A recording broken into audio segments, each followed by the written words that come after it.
الحمد لله وكفى وسلام على عباده الذين اصطفى أما بعد. أعوذ بالله من الشيطان الرجيم. بسم الله الرحمن الرحيم. يا أيها الذين آمنوا كتب عليكم الصيام كما كتب على الذين من قبلكم لعلكم تتقون. صدق الله العظيم. وقال رسول الله صلى الله عليه وسلم: بني الإسلام على خمس: شهادة أن لا إله إلا الله وأن محمد رسول الله وإقام الصلاة وإيتاء الزكاة وصوم رمضان وحج البيت من استطاع إليه سبيلا، أو كما قال عليه الصلاة والسلام. محترم بزرگوں اور دوستوں، ماہ مبارک یعنی رمضان المبارک کا مہینہ یہ ایک روزے کا مہینہ ہے. یہ ایک قیام یعنی رات میں عبادت کرنے کا مہینہ ہے.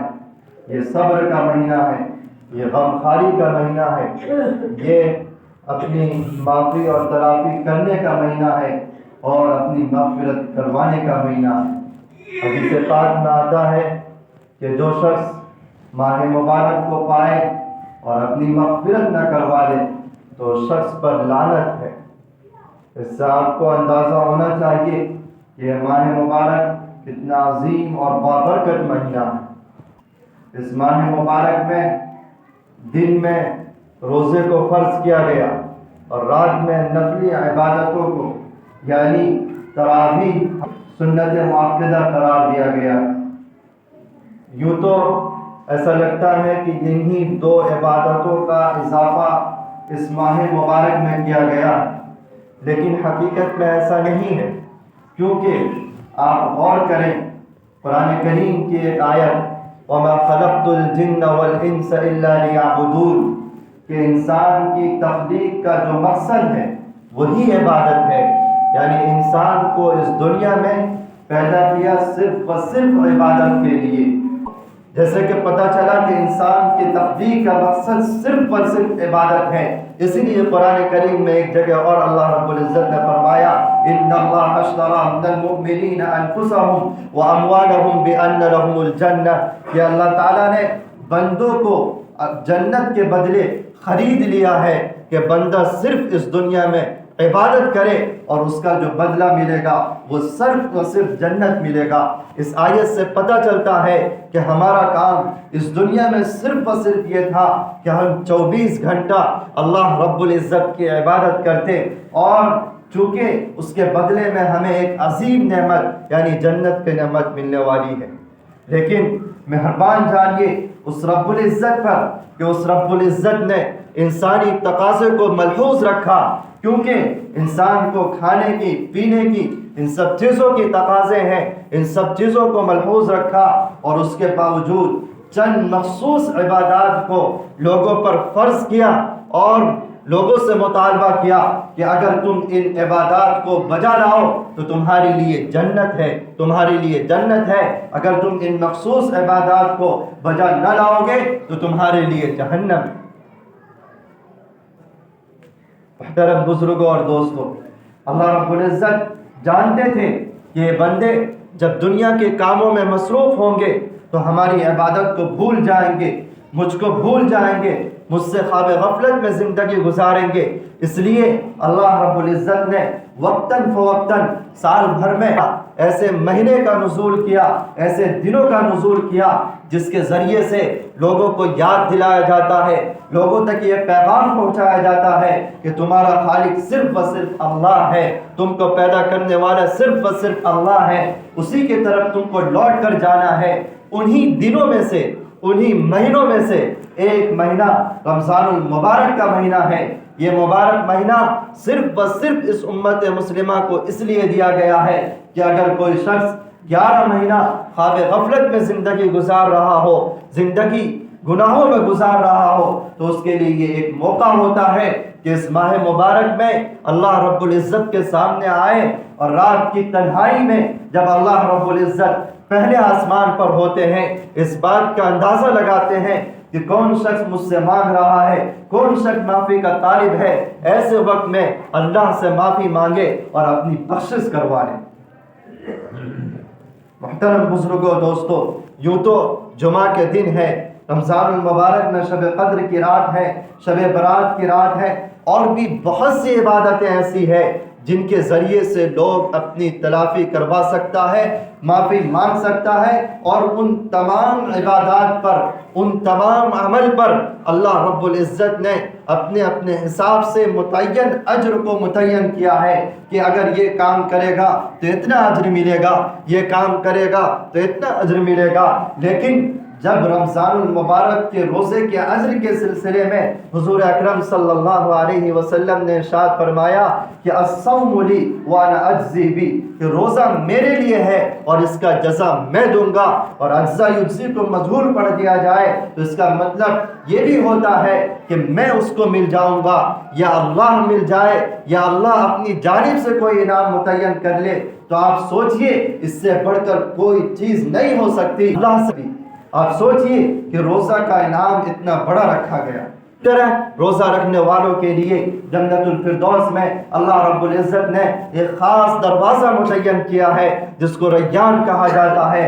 اس دروازے سے روزے داروں کو داخل کیا جائے گا، اور جب روزے داروں کو داخل کرنے کا سلسلہ ختم ہو جائے گا تو اس دروازے کو بند کر دیا جائے گا، اس کے بعد کسی کو اس دروازے سے داخل نہیں کیا جائے گا۔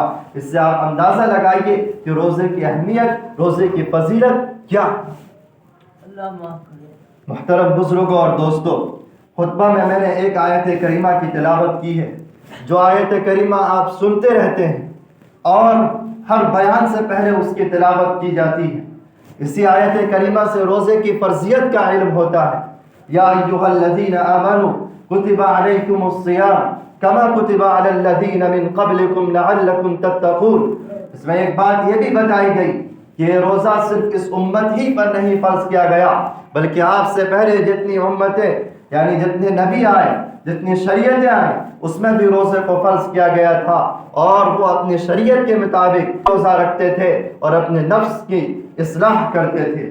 لیکن اسی طرح اس امت پر بھی، یعنی حضور اکرم صلی اللہ علیہ وسلم کی امت پر بھی روزے کو فرض کیا گیا، اور روزہ اصل نام ہے کھانے سے پینے سے رکنے کا اور خواہشات نفس سے اجتناب کرنے کا۔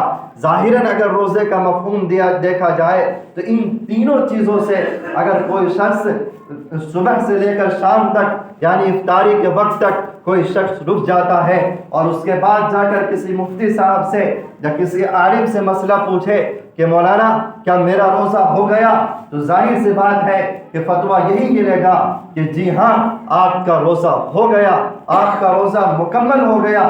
لیکن یاد رکھیں کہ صرف ان تین چیزوں سے، مطلب کھانے سے اور پینے سے اور خواہشات نفسانی سے اجتناب کرنے سے، رک لینے سے روزہ تو ہو جائے گا، لیکن روزے کا جو مقصد ہے لعلکم تتقون، کہ تم متقی ہو جاؤ، وہ آپ کو حاصل ہرگز نہیں ہو سکتا اس وقت تک جب تک کہ آپ ان چیزوں سے بھی نہ روکے جن چیزوں کو اللہ رب العزت نے ہر وقت ہر آن حرام قرار دیا گیا ہے۔ یعنی یہ تین چیزیں وہ ہیں جو رمضان کے علاوہ میں حرام نہیں ہے۔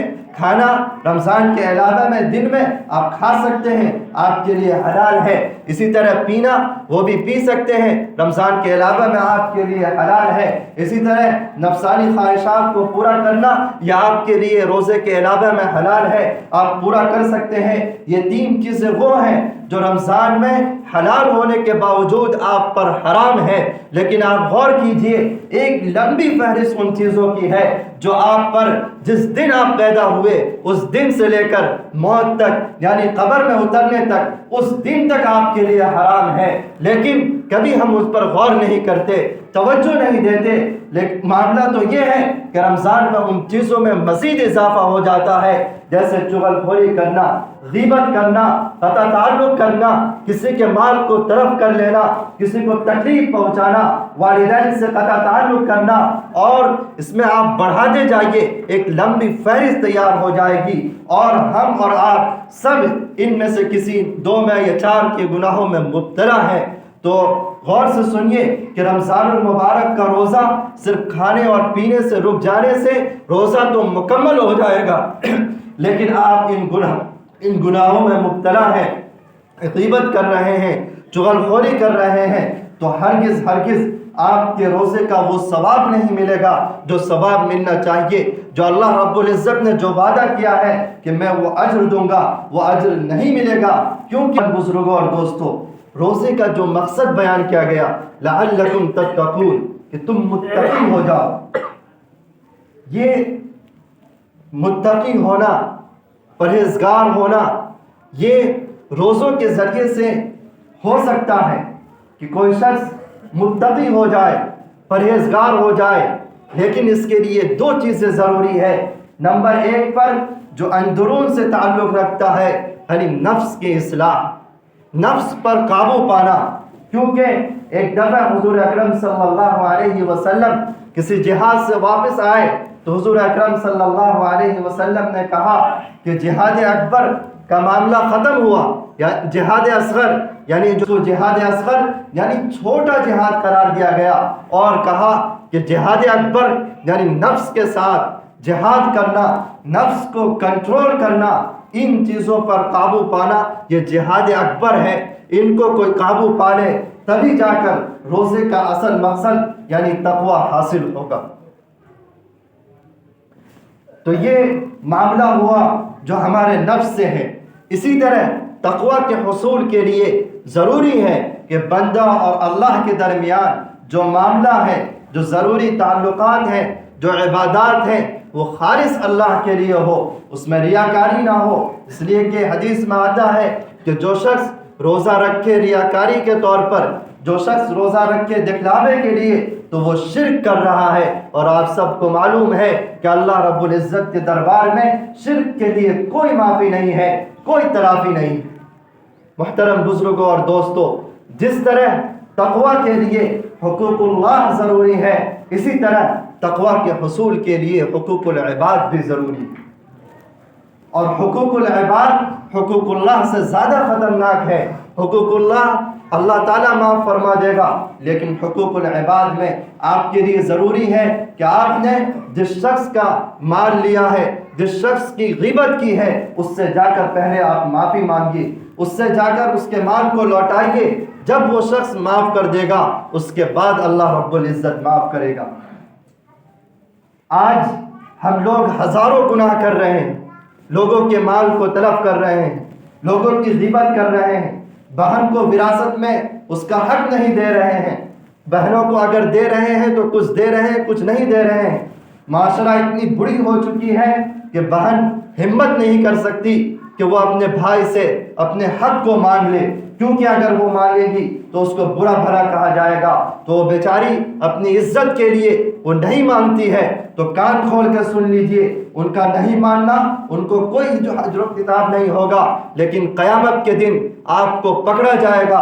اگر آپ نے 1 روپیہ بھی اپنی بہن کا مارا، 1 روپیہ بھی اپنی بہن کا لیا ہے وراثت کے معاملے میں، تو اس کا حساب دینا پڑے گا، اور قیامت کے دن اس کا حساب دینا پڑے گا۔ یہ تو ایک دوسری بات ہے، لیکن ان تمام گناہوں کے ساتھ ہم اور آپ یہ سوچتے ہیں کہ رمضان المبارک میں اللہ کے سامنے حاضر ہو کر دعا کریں گے، معافی مانگیں گے تو اللہ تعالیٰ معاف کر دے گا۔ ہرگز نہیں، اللہ تعالیٰ کبھی بھی معاف نہیں کرے گا جب تک آپ اس بندے سے جا کر معافی نہ مانگے، جب تک آپ جا کر اس بندے کا حق نہ ادا کر دے اور اس سے معافی نہ مانگ لے، اور جب اس سے آپ معافی مانگ لیجئے گا تبھی جا کر اللہ رب العزت آپ کو معاف کرے گا، اور آپ کے روزے اور آپ کے عبادات قبول ہوں گے، اور اللہ کے یہاں آپ کی بخشش ہوگی۔ ورنہ آپ کی زندگی کا اگر 70 سال ہے تو 70 رمضان گزار لیجئے، روزانہ عبادت کیجئے، روزانہ تہجد پڑھیے، لیکن بخشش نہیں ہوگی۔ اسی طرح آپ زندگی سے چلے جائیے گا۔ تو بس آپ سے گزارش ہے کہ اگر اس طرح کے کوئی معاملات ہے، آپ نے کسی کی غیبت کی ہے، چغلخوری کی ہے، کسی کا مال طلب کر لیا ہے، تو آپ اپنے آپ آگے بڑھیے اور بڑکپن کا اظہار کیجیے اور جائیے ان سے معافی مانگیے۔ معافی مانگنے سے کوئی چھوٹا نہیں ہوتا۔ خدا کی قسم اگر آج آپ معافی مانگ لیجیے گا تو قیامت کے روز آپ سے بڑا کوئی نہیں ہوگا۔ آپ جائیے، اپنے بڑکپن کا اظہار کیجیے اور ان سے معافی مانگیے۔ پھر اس کے بعد آئیے اللہ کے حضور اور معافی مانگے، آپ کی مغفرت ہو جائے گی۔ اور یہ ماہ مبارک جو مغفرت کا مہینہ ہے، صبر کا مہینہ ہے، غمخواری کا مہینہ ہے، اس مہینے کے سلسلے میں جو جو فضیلتیں ہیں، جو جو چیزیں بتائی گئی ہے، ان سب چیزوں کا حصول آپ کی زندگی میں، آپ کے علم میں، آپ کے گھر میں، آپ کی فیملی میں، کیونکہ ایک شخص کا اثر اس کی پوری فیملی پر پڑتا ہے، ان تمام جگہوں پر دیکھنے کو ملے گا۔ اللہ سے میں دعا گو ہوں کہ اللہ تعالی ہم سبوں کو اس ماہ مبارک کی توفیق عطا فرمائے، اور ہم سے متعلق جو بھی حقوق العباد ہیں، بندوں کے جو بھی حقوق ہیں، اس کے تئیں ہمیں سنجیدگی کے ساتھ غور کرنے کی توفیق عطا فرمائے، ایک دوسرے سے جا کر معافی مانگنے کی توفیق عطا فرمائے۔ وآخر دعوانا الحمدللہ رب العالمین۔